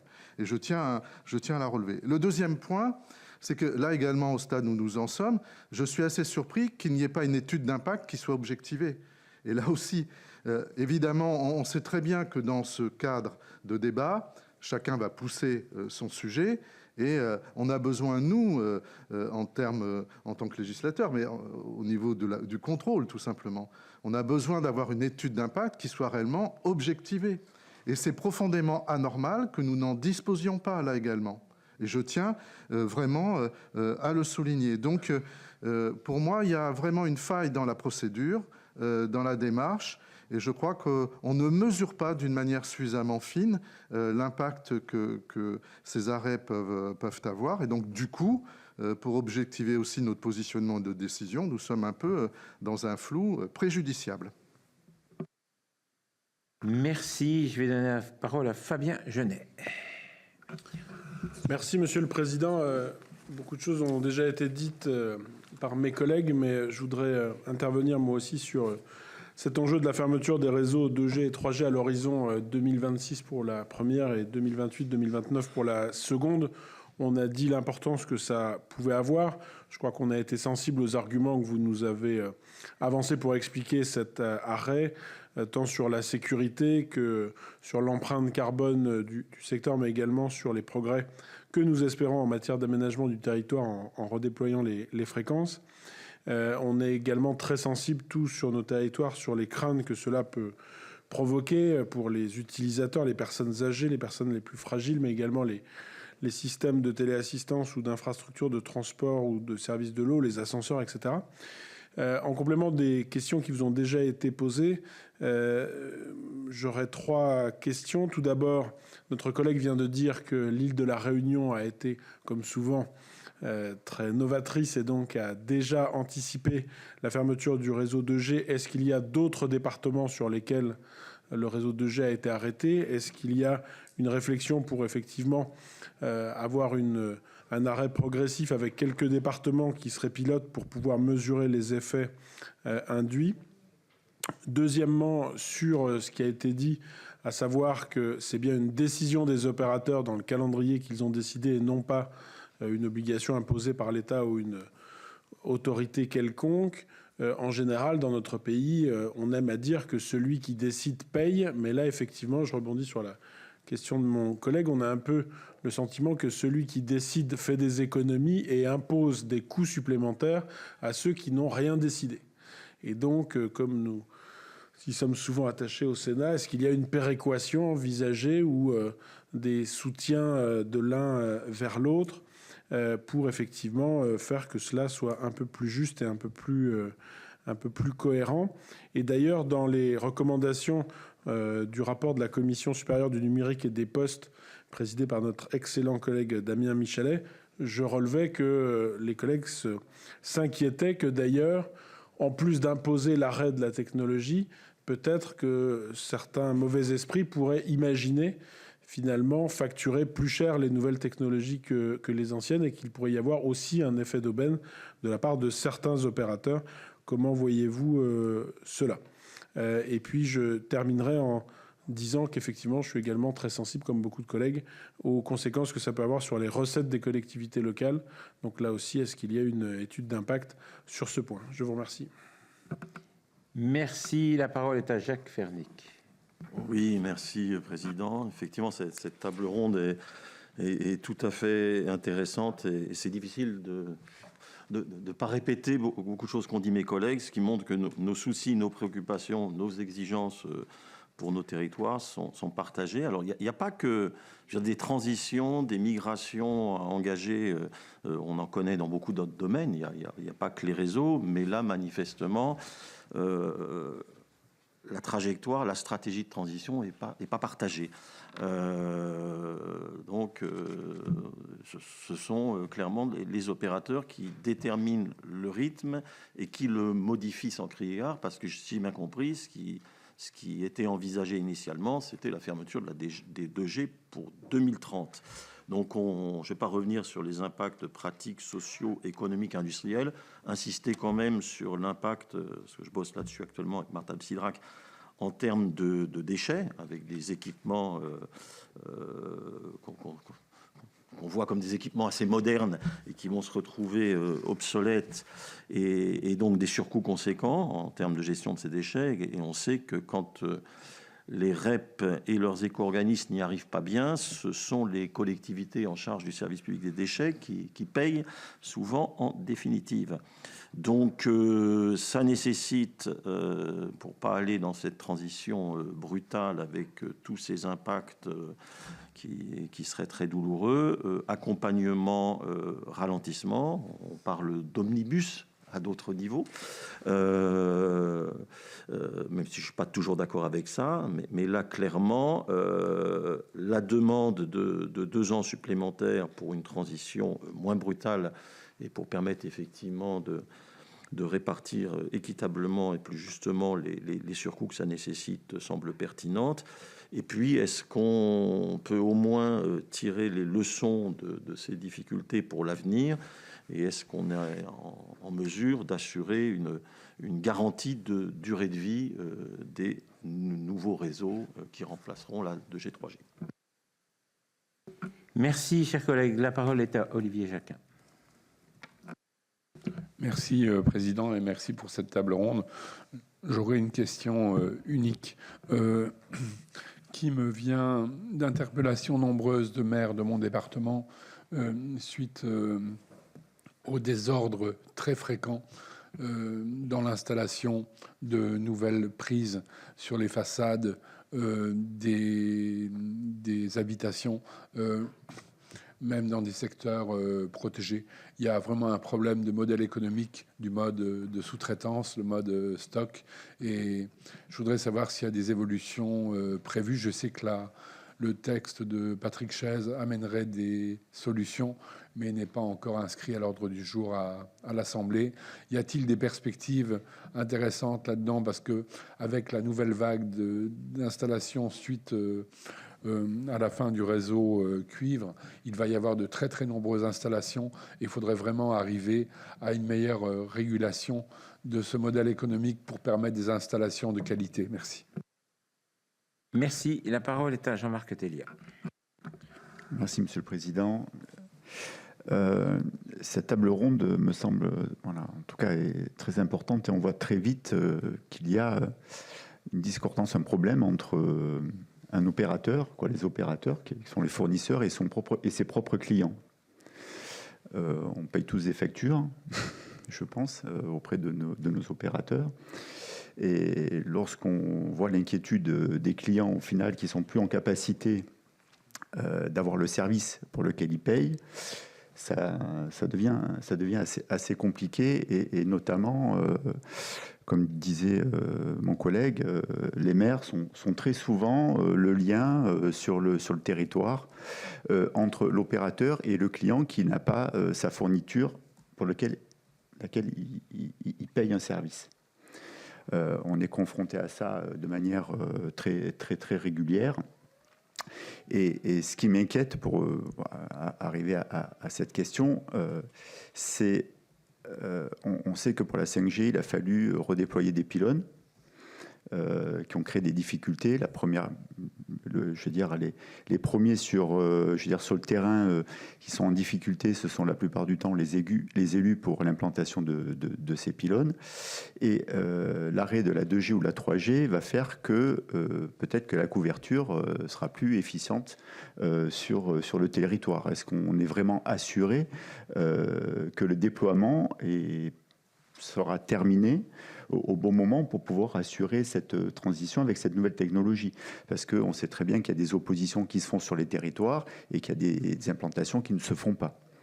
Et ça c'est une réalité. Donc c'est difficile de se projeter dans le temps avec une date butoir comme ça, parce que généralement une migration, ça porte bien son nom, ça se fait dans le temps. C'est-à-dire qu'on doit passer sur de nouvelles technologies, ça c'est très bien, et il n'y a pas de souci par rapport à ça. Mais généralement, on accompagne son client jusqu'au bout pour qu'il puisse avoir une continuité de service, tout simplement.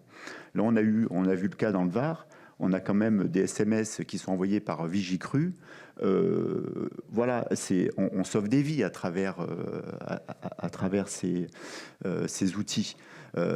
Donc, il faut vraiment qu'on s'assure que cette migration puisse se faire de manière, je vais dire, cohérente, souple et efficace, entre un opérateur et ses propres clients, puisque vous l'avez dit, ce qui ça m'a rassuré, c'est que vous avez quand même toute la liste, vous savez exactement qui utilise quoi, puisque ça transite par vos équipements, et vous êtes là pour accompagner vos clients pour qu'ils puissent continuer à fonctionner, en tout cas avoir le service pour lequel ils sont payés. Très souvent, je vois certains maires qui sont obligés de rappeler à certains usagers que la facture de l'opérateur, elle n'a pas en tête de la mairie.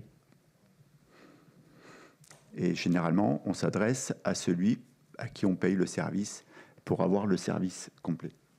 Voilà. Donc moi, mon problème, c'est vraiment s'assurer de la couverture de l'ensemble de cette technologie.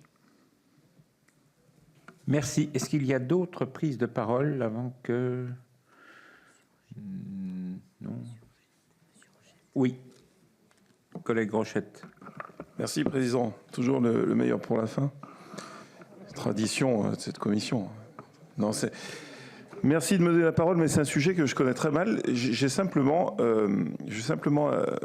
le mettre en miroir, en parallèle avec celui qui a été évoqué tout à l'heure de la fibre optique, parce que on peut dire, et ça a été évoqué dans les débats, que bien entendu, les zones urbaines seront également desservies par la fin du service. En réalité, c'est plutôt quand même la ruralité qui va souffrir au final. Moi, je ne suis pas certain d'avoir tout compris au débat parce que c'est un sujet que je maîtrise mal, mais si vraiment on a décorrélé l'obligation de service public et qu'on a laissé le déploiement des opérateurs se faire sans aucune contrepartie derrière, enfin, on est dans l'erreur la plus absolue, quoi. En ruralité, sur la fibre optique, c'est nous qui payons pour déployer notre réseau. En zone urbaine, les opérateurs le déploient eux-mêmes parce qu'il y a suffisamment de densité. Et moi, j'avais toujours été surpris, quand j'étais maire de ma commune, de voir des opérateurs venir déposer des permis de construire pour installer des antennes. Et je leur disais, mais du coup, l'antenne, elle va servir à quel opérateur? Ils me disaient, bah, que pour nous. Je disais, mais vous ne mettez pas les autres opérateurs dessus? Ah non, non, c'est la concurrence. Les autres, on s'en fout. Et puis 6 mois après, on voyait un autre opérateur venir, on veut poser une autre antenne. Enfin, j'ai l'impression, mais peut-être que je me trompe, parce que comme je vous dis, j'ai pas toutes les clés du débat, mais j'ai vraiment l'impression que c'est un système qu'on a laissé, c'est un marché qu'on a laissé vivre sans régulation. Alors je sais, et moi je suis plutôt libéral, j'aime pas trop la régulation, mais quand même, là, sur ces points-là, on devrait réguler plus fortement, inciter et demander des contreparties. Il est absolument pas normal que demain on se retrouve sans service, comme ça a été évoqué, et qu'on demande à l'État de payer. On devrait, en contrepartie du développement de la 5G, demander à ce qu'il y ait une prise en charge et un maintien du réseau 2G en contrepartie. Et vous verrez, ce qu'on se dit aujourd'hui n'est pas totalement vrai, c'est la ruralité qui paiera plus cher que les zones urbaines. Oui, c'est bien réel. Y a-t-il d'autres prises de parole? Non. Voilà, vous avez de nombreuses questions. Vous avez qui se lance? Monsieur Bonenfant, allez-y. Merci Monsieur le Président et merci pour ces questions que je vais essayer de traiter en bloc autant que possible. D'abord sur la question de l'impact sur les zones rurales. D'abord rappeler quand même qu'on a ce dispositif spécifique du New Deal mobile qui est un grand succès puisqu'il a permis de couvrir très largement le territoire en téléphonie mobile, qui a été engagé en 2018. Et comme ça a été rappelé pendant les interventions liminaires, dans le cadre de ce New Deal mobile, il n'y a pas de 2G. Donc en fait, la réalité aujourd'hui, c'est qu'il n'y a pas de 2G et il n'y aura jamais de 2G dans les zones les plus rurales du territoire sans que ça n'ait posé aucun problème. Donc c'est bien la démonstration que la fin de la 2G est possible, c'est déjà une réalité puisqu'en fait cette 2G n'a jamais émergé dans ces zones les plus rurales puisqu'on est passé tout de suite sur les meilleures technologies, c'est-à-dire la 4G. Ce New Deal mobile, il est très performant. L'ARCEP, on avait fait un bilan l'année dernière, bilan qui montrait qu'en 2018, on avait à peu près 11% de la surface du territoire qui était en zone blanche. Et à l'issue de ce New Deal mobile, à mi-chemin de ce New Deal mobile, fin 2023, on en avait 1,9%. Et donc ça veut dire que sur cette part du territoire qui a été couverte par des pylônes de nuit mobile, il n'y a pas de 2G et donc cette transition n'a en fait aucun impact sur les utilisateurs. Ceci étant, effectivement, sur le volet particulier du sujet, c'est-à-dire les utilisateurs qui utilisent de la 2G pour passer des communications interpersonnelles, la question en général, ce n'est pas une question de forfait. Aujourd'hui, les forfaits qui sont vendus couramment, évidemment, ils ont au moins la 4G. Il peut rester quelques forfaits historiques, mais c'est marginal et ça peut être migré facilement. Donc la question, ce sont des utilisateurs, en général, effectivement, des populations plutôt âgées et parfois dans les zones rurales, qui vont utiliser des vieux téléphones anciens qui n'utilisent que la 2G. Ça, c'est recensé très précisément par les opérateurs. Aujourd'hui, il y en a moins de 1 million. Ça baisse effectivement pas assez vite et on doit redoubler les efforts. Les opérateurs contactent individuellement ces clients pour les faire migrer parce qu'effectivement, on a besoin de faire migrer aussi bien les particuliers que les professionnels pour réussir ce défi. Concernant la possibilité de faire un retour d'expérience, effectivement, nous, ça nous paraît une bonne idée et on va le faire dans tous les cas, ne serait-ce que pour notre propre besoin et on sera très heureux de le partager avec les autorités publiques en général et avec votre commission si vous le souhaitez, parce que l'extinction des réseaux, c'est pas quelque chose qu'on va faire en une fois, parce qu'effectivement, derrière, on a l'extinction du réseau de cuivre qui a déjà plutôt pas mal commencé avec le premier lot industriel en début d'année. Et effectivement, on sait que toute technologie a une vie finie, c'est-à-dire qu'il y aura la 6G. Voilà. Et à propos de ces migrations de technologie, la question a été posée de savoir si on pouvait s'assurer que les équipements puissent être compatibles pour les futures générations. Ça fait partie des réflexions des opérateurs, en particulier sur les équipements de réseau, pour ce qui les concerne les plus directement, puisque avec la 5G, on a introduit dans sa version la plus aboutie, qu'on appelle standalone, la virtualisation des réseaux. Cette virtualisation des réseaux, qui consiste globalement à découpler le logiciel et puis le matériel, peut permettre potentiellement que les futures générations de réseaux puissent fonctionner sur les mêmes équipements. Ce n'est pas encore assuré, les débats sur la 6G sont en cours, mais en tout cas, c'est une position qui est portée par les opérateurs français, et ça nous paraît souhaitable, notamment dans des objectifs de transition écologique. S'agissant de la question de la couverture, effectivement, le terme de fermeture de la 2G ou fermeture de la 3G est un peu impropre, parce qu'en fait, il s'agit de réutiliser les fréquences de la 2G ou la 3G pour les technologies modernes 4G et 5G. Donc effectivement, la couverture ne va pas régresser, elle sera au moins aussi bonne et même on va bénéficier des fonctionnalités de cette nouvelle technologie, c'est-à-dire là où avec la 2G on pouvait juste envoyer des SMS et passer de la voix, on aura de la donnée et tous les usages modernes. Donc en fait, cette transition, c'est une chance en fait pour l'aménagement numérique du territoire parce qu'on va réutiliser des fréquences qui sont très bonnes, sont des fréquences basses qui vont très loin avec les meilleures technologies. Donc on va apporter du meilleur services dans les zones les plus rurales du territoire, à l'exception de ce que je disais sur le New Deal mobile. Concernant l'impact financier, d'abord pour les collectivités, avec la question de l'IFER qui a été plusieurs fois évoquée. D'abord, je rappelle que l'IFER mobile a été créé en 2010-2011 pour remplacer la taxe professionnelle. Depuis, il a connu une croissance assez extraordinaire puisque les montants qui sont payés aujourd'hui par les opérateurs, c'était 369 millions d'euros en 2024, ont été multipliés par 3 sur cette période. Donc on est très au-delà d'une compensation c'est-à-dire l'objectif initial qui était compenser la perte de taxe professionnelle. On est bien au-delà de ça.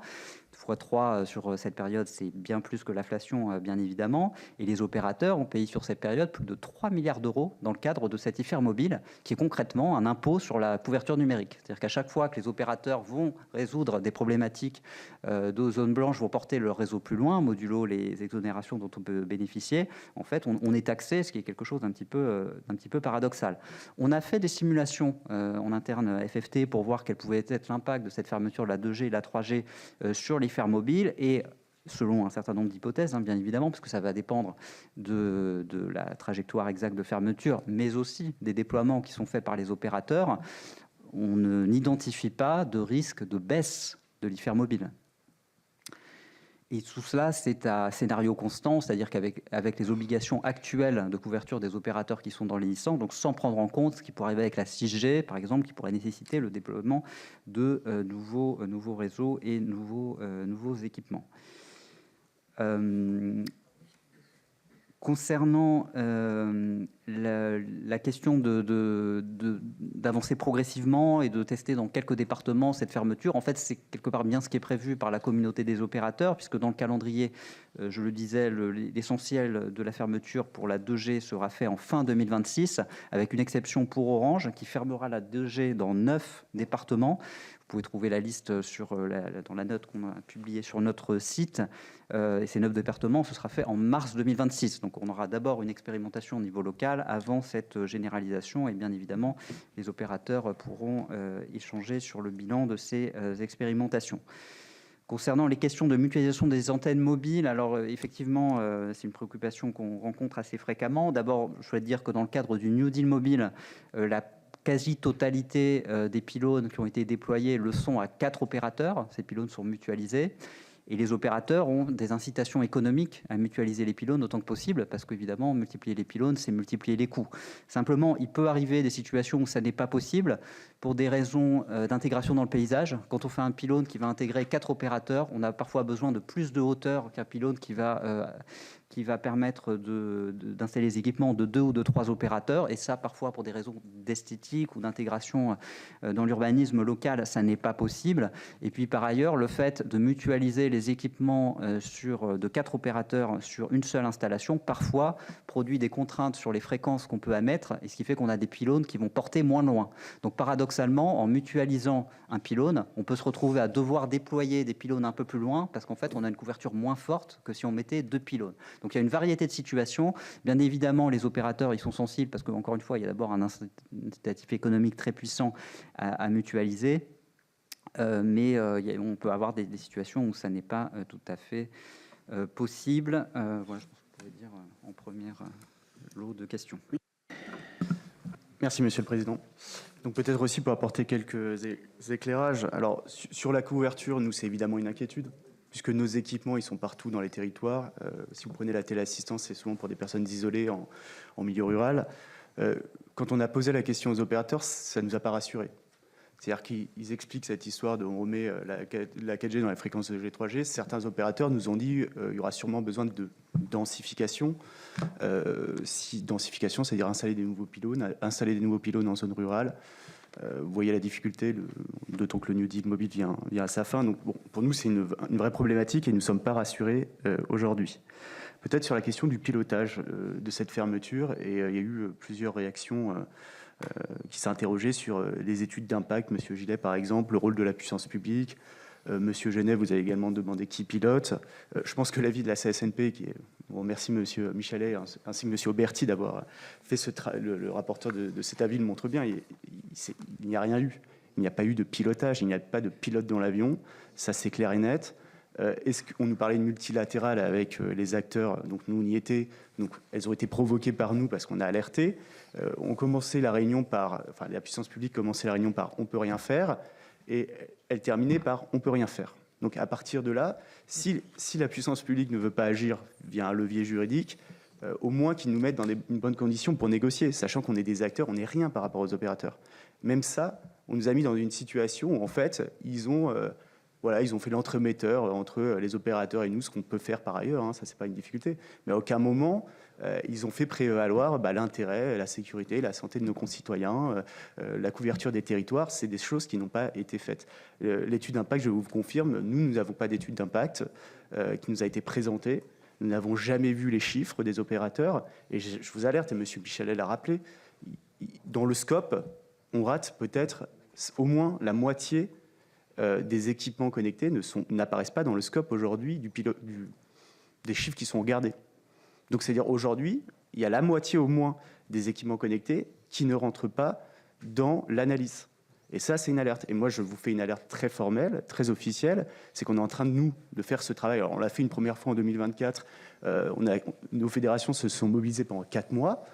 En 5 minutes, les chiffres ont été balayés d'un revers de la main des opérateurs et de la puissance publique qui n'en a rien fait.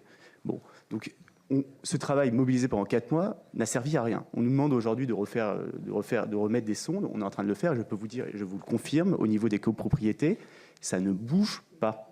C'est-à-dire que là, on est face clairement à un mur. Et M. Bonenfant ne l'a pas caché. Hein. Les chiffres ne sont pas bons. Et je peux vous dire, sur certains secteurs, ils sont catastrophiques. Et on va dans le mur. Donc ça, c'est une alerte très formelle que je vous fais. Sur, je crois que c'était Monsieur Genet, celui qui décide, fait peser des dépenses sur les autres. Bah oui, c'est tout à fait ça. Aujourd'hui, puisqu'on ne veut pas agir, nous, on a fait une estimation, on a fait faire une étude. On estime juste l'accélération du calendrier à 685 millions d'euros, juste sur nos secteurs. Ça, par exemple, les collectivités locales, où on parle de 400 à 500 millions d'euros pour leur réseau d'eau, ne rentrent pas dans ce calcul. Et c'est juste l'accélération. C'est-à-dire que quelque chose qu'on va changer naturellement parce qu'il vient à sa fin et on remplace par de la 4G, même si tout ça a coûté plus cher, ce n'était pas compris. Ça, c'est juste lié aux interventions qu'on va devoir faire en plus à cause de cette accélération. Donc ça, c'est aussi à avoir en tête. Sur le retour d'expérience et l'expérimentation dont parle la FFT. Alors Orange, nous avons appris par hasard sur Internet qu'Orange avait prévu de faire un pilote dans 9 départements du Sud-Ouest. Alors, je ne sais pas si vous, sénateurs de ces départements, vous avez été prévenus, mais nous, on n'a pas été. Alors même qu'on était en interaction avec ces opérateurs. On l'a pris par hasard. On a interrogé tout de suite Orange. Et comment déjà, comment vous avez choisi ces départements? Peut-être nous, qui avons plein de connectés, voilà, ils sont parfois en vide pour les ascenseurs, ils sont dans la ruralité pour la téléassistance. Comment vous avez pris en compte ces réalités? Aucune réponse. Nous n'avons pas été consultés. Et ensuite, on leur dit comment vous allez nous mettre dans ce pilote. Voilà, s'il y a un problème, est-ce qu'il y a un bouton rouge, on peut appeler, on dit attention, une catastrophe est en train d'arriver. Ce n'est pas prévu. Aujourd'hui, cette expérimentation n'intègre pas les fédérations d'utilisateurs. Donc c'est là où j'ai un peu on peut pas. Et d'ailleurs, Orange nous a dit c'est pas une expérimentation, c'est pour nous un moyen de vérifier nos process internes. Voilà le terme exact qui a été utilisé.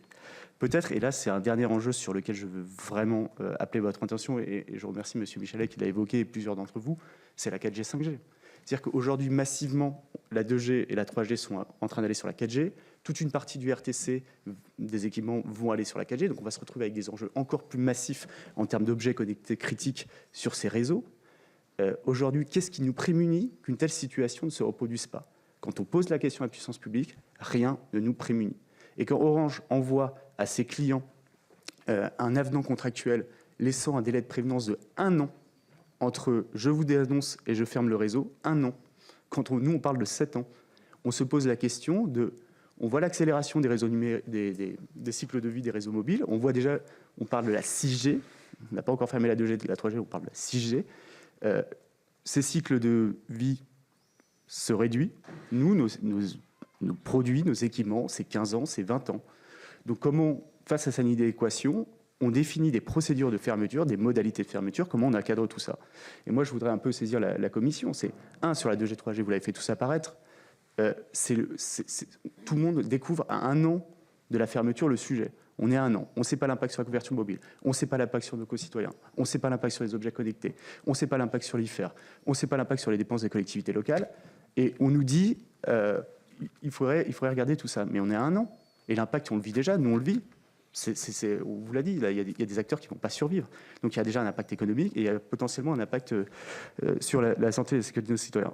Moi, je pense que, et vu le peu d'enclin de la puissance publique à vouloir se saisir de ce sujet, que cette commission devrait s'en saisir et, sous sa bienveillance, mener des travaux de plus longue haleine pour vérifier que l'État se saisit bien de ce sujet, le suit et vérifier que pour la 4G, 5G, on prévoit les bonnes dispositions au bon moment, et c'est à anticiper pour ne pas se retrouver dans la même situation. Voilà, je ne sais pas si cet appel sera entendu, mais enfin, on le forme. Merci, Monsieur le Président. Merci. Déjà, par l'organisation de cette table ronde, ça prouve que cette commission s'est saisie des choses. Et effectivement, nous poursuivrons sous une autre forme, je ne sais pas, mais on ne s'arrêtera pas là. Ça, c'est une évidence. Je vais quand même vous donner la parole pour que vous puissiez répondre. Merci, Monsieur le Président. Alors, je vais essayer de passer en revue les différents sujets qui ont été évoqués et qui peuvent concerner le ministère. Alors sur l'IFER, bien évidemment, et mon collègue Antoine Jourdan a eu l'occasion d'en parler avec le député Jacoberti lors d'une audition spéciale sur l'IFER. L'État a fait des calculs prévisionnels sur l'évolution de cette taxe qu'on partagera évidemment. Nos anticipations, alors qui restent des hypothèses basées sur les obligations réglementaires des opérateurs, mais sans la vision des opérateurs sur leurs projets par ailleurs de densification de réseau qu'on a essayé de modéliser. On ne s'attend pas à une baisse de la taxe IFER sur le premier jalon de l'extinction de la 2G, la fin 2026, parce que cette extinction est compensée par un mouvement inverse de poursuite donc, du déploiement de la 4G et de la 5G qui selon nous, maintiendra l'impôt plus ou moins au même niveau. On anticipe en revanche que l'extinction de la 3G à fin 2029 aura des répercussions sur les recettes de l'année 2030, mais avec une baisse, encore une fois, qui est peu importante et qui sera compensée dès les années suivantes par de nouvelles recettes liées au déploiement de la 5G. Les opérateurs ont une obligation de généralisation de la 5G à fin 2030 qui apportera des recettes d'IFER supplémentaires dans les années qui suivront. Voilà, donc, et l'ensemble des chiffres seront partagés, bien évidemment. Sur la communication et notamment à l'égard des usagers en zone rurale. Alors j'ai envie de faire le parallèle avec la fermeture du cuivre, d'autant plus que lors du trip de l'AVICA, événement organisé par le sénateur Patrick Chaise la semaine dernière, Orange a eu l'occasion d'en parler sur la fermeture du cuivre et a dit quelque chose qui me semble important, qui est que les premiers communicants, ceux qui ont le plus d'effet pour les usagers, ceux qui sont en première ligne, ce sont les opérateurs commerciaux.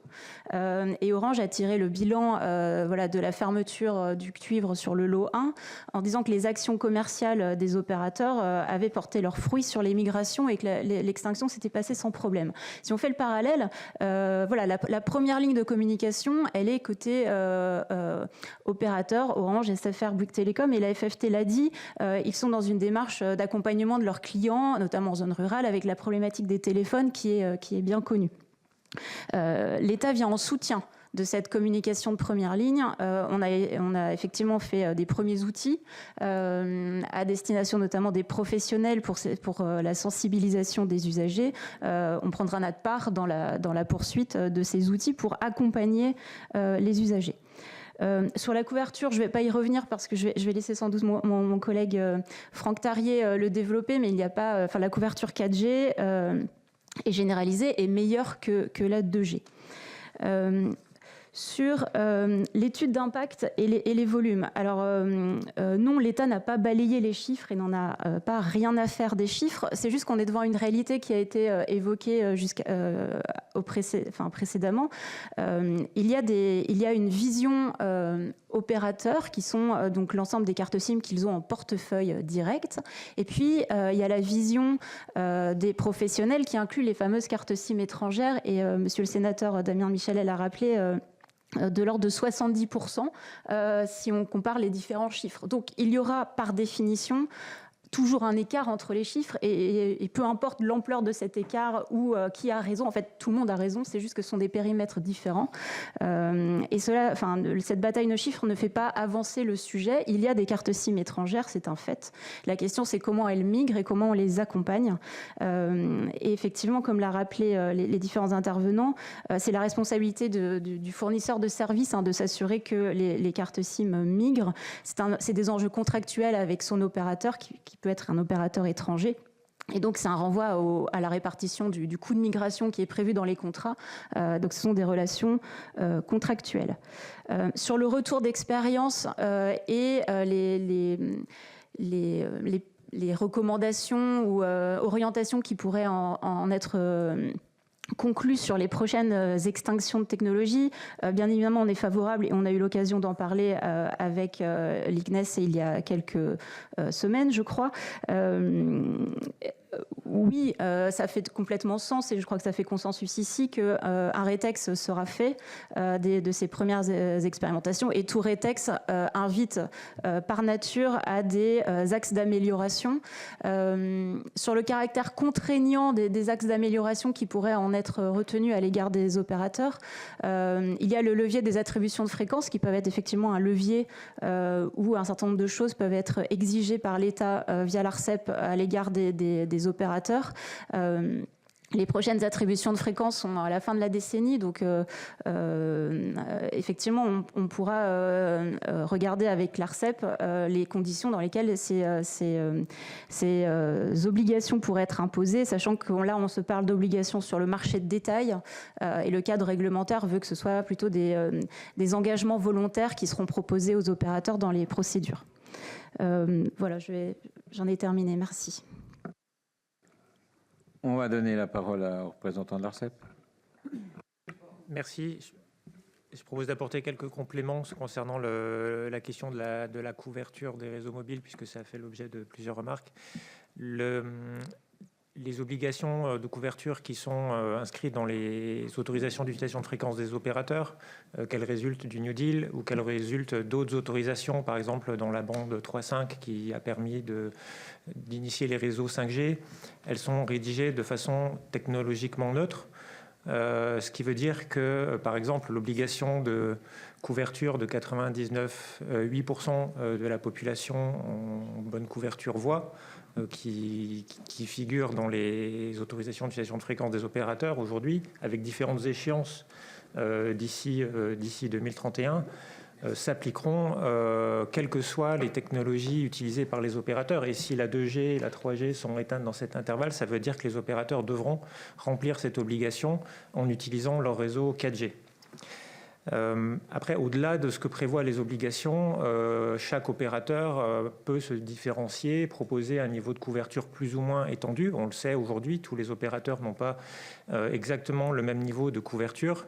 Et l'ARCEP propose un outil qui est la publication trimestrielle de cartes de couverture qui sont un moyen pour le consommateur, qui sont un moyen aussi pour les acteurs d'aménagement numérique du territoire, de voir comment cette couverture évolue, comment les différents opérateurs se différencient et pour le consommateur potentiellement être un outil aussi de choix en fonction des différences de couverture.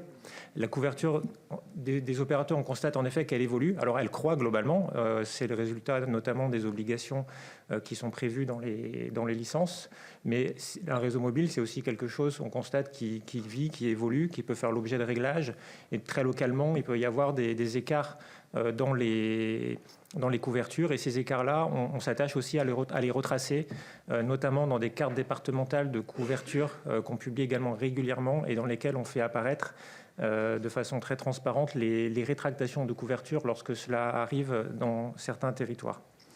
D'un point de vue technique, on est plutôt convaincu par l'argument qui est que la libération des fréquences qui sont aujourd'hui utilisées en 2G, 3G permettra de maintenir un niveau de couverture équivalent en 4G. Il n'y a pas de raison que la bascule de la technologie 2G, 3G vers la 4G introduise techniquement une rétractation de la couverture des réseaux mobiles telle qu'elle l'est à site constant, je dirais, sachant que par ailleurs les réseaux des opérateurs en termes de nombre de sites ont aussi vocation à continuer à se déployer. Peut-être une remarque également sur la mutualisation, puisque ça avait été abordé. C'est un sujet qui fait l'objet à la fois d'un encadrement réglementaire, avec des incitations pour les opérateurs à mutualiser leurs infrastructures, notamment les infrastructures passives. Dans le cadre du New Deal mobile, et cela a été mentionné, il y a aussi des obligations de mutualisation, notamment dans les sites du dispositif de couverture ciblée. L'ARCEP a publié en 2016 des lignes directrices sur ce sujet pour préciser aussi dans quel cas cette mutualisation doit trouver certaines limites, puisque la mutualisation trop poussée pourrait limiter le niveau de la concurrence sur le secteur.